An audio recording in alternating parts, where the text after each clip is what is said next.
के कति महसुल छन् विद्युत प्राधिकरणले मतलब कन्ज्युमरहरूको महसुल के कति छन् त्यो ग्राहकहरूबाट त्यो महसुल र सेवा शुल्क कति हो कसको कति हो त्यो सेवा शुल्क चाहिँ उठाउने 2 नम्बरमा चाहिँ प्राधिकरणको अधिकार यो भयो महसुल र सेवा शुल्क उठाउने। 1 नम्बरमा ऋण भयो, ऋण चाहिँ कोसँग भयो, एउटा चाहिँ स्वदेशी व्यक्ति ब्याङ्क संस्थाबाट, अर्को चाहिँ विदेशी ब्याङ्क संस्था व्यक्तिबाट।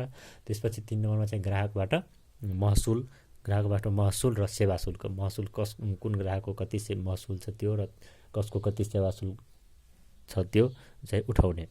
अर्को चाहिँ विदेशी, अब 3 नम्बरमा के गर्यो विदेशी मुलुकलाई विद्युत बिक्री गर्ने। अब के गर्ने हामी जेनेरेट गरेको विद्युत बढी भयो भने हामी अर्को देशलाई बेच्ने र हाम्रो देशमा कम भयो भने अरू देशबाट खरिद गर्ने, यो चाहिँ विद्युत प्राधिकरणको अधिकार हो।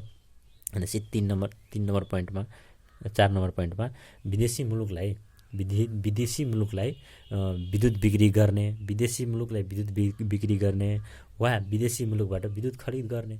यदि हामीसँग धेरै विद्युत छ भने हामी विदेशलाई बेच्छौँ र हामीसँग कम छ भने हामी विदेशबाट विद्युत खरिद गर्छौँ।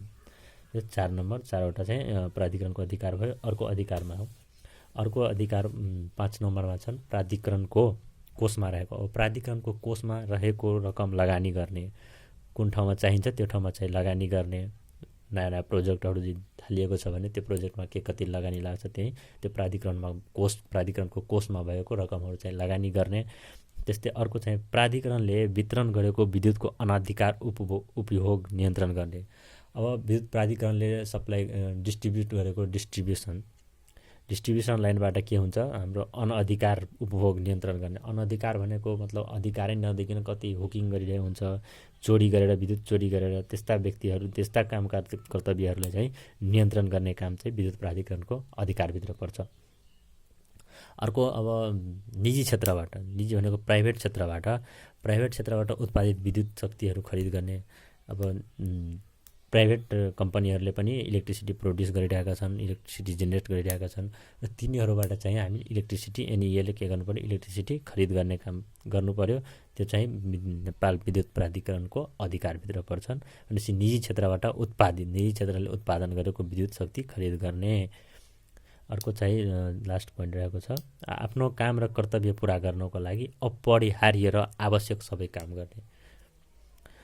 अब अर्को 2 नम्बर पोइन्टमा यसको के भनेको छ भने उपदफा 1 को खण्ड ख र घ बमोजिमको अधिकार प्रयोग गर्दा प्राधिकरणले नेपाल सरकारको पूर्व स्वीकृति लिनुपर्छ। खण्ड खमा के थियो? खण्ड खमा के थियो भन्दाखेरि ऋण लिँदाखेरि ऋण मतलब विदेशी सङ्घ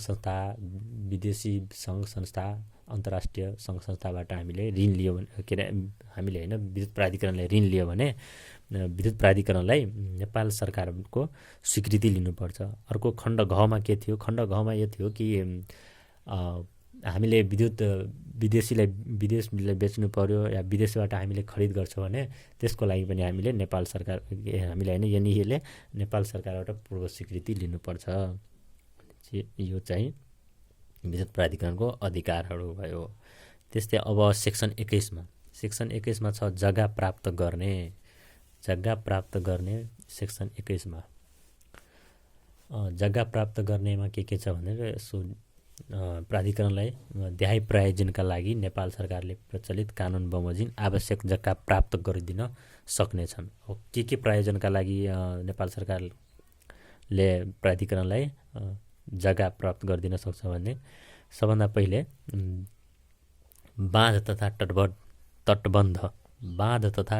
तटबन्ध निर्माण गर्नका लागि, त्यस्तै नहर कुलो निर्माण गर्न, जलाशय निर्माण गर्न, विद्युत उत्पादन प्रसारण वितरण र रूपान्तरण केन्द्र भनेको सब स्टेसन निर्माण गर्न, जमिन मुनि वा जमिन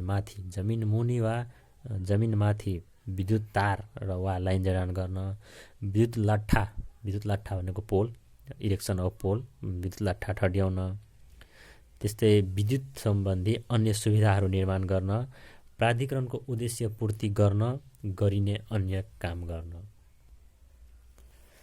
अब जग्गा प्राप्त गर्ने मतलब सरकारले विद्युत प्राधिकरणलाई चाहिँ देहाय प्रयोजन मतलब यो प्रयोजनको लागि जग्गा चाहिँ प्राप्त गरिदिन सक्छ, उपलब्ध गराइदिन सक्छ। त्यो चाहिँ के छ भन्दाखेरि यो पोइन्टहरू छन्। यसलाई सम्झिनको लागि कसरी सम्झिने भन्दाखेरि सबभन्दा पहिले हामी हाइड्रो पावरमा जाउँ। हाइड्रो पावर बनाउँदाखेरि सबभन्दा मेन काम भनेको ड्याम हुन्छ। त्यही भएर यहाँ ड्याम, बाँध, ड्याम इङ्ग्लिसमा ड्याम र नेपालीमा भन्दाखेरि बाँध हुन्छ।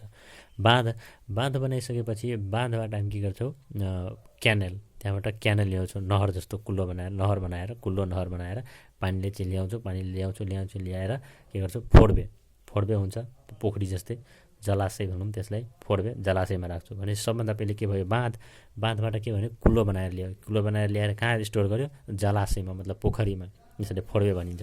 त्यसलाई सुरुमा के गर्ने, बाँध भनेपछि बाँध र तटबन्ध निर्माण गर्ने। हाइड्रो पावर केसमा के बाँध बनाउने सबभन्दा पहिले। त्यही भएर बाँध र तटबन्ध निर्माण गर्ने। यसलाई सम्झिनको लागि 1 नम्बरमा के भयो, हामी हाइड्रो पावर बनाउनको लागि बाँध निर्माण गर्छौँ। त्यसपछि बाँध तथा तटबन्धको निर्माण गर्ने। अर्को बाँध भइसकेपछि के गर्छ, त्यसपछि कुल्लो बनाउँछ, क्यानल।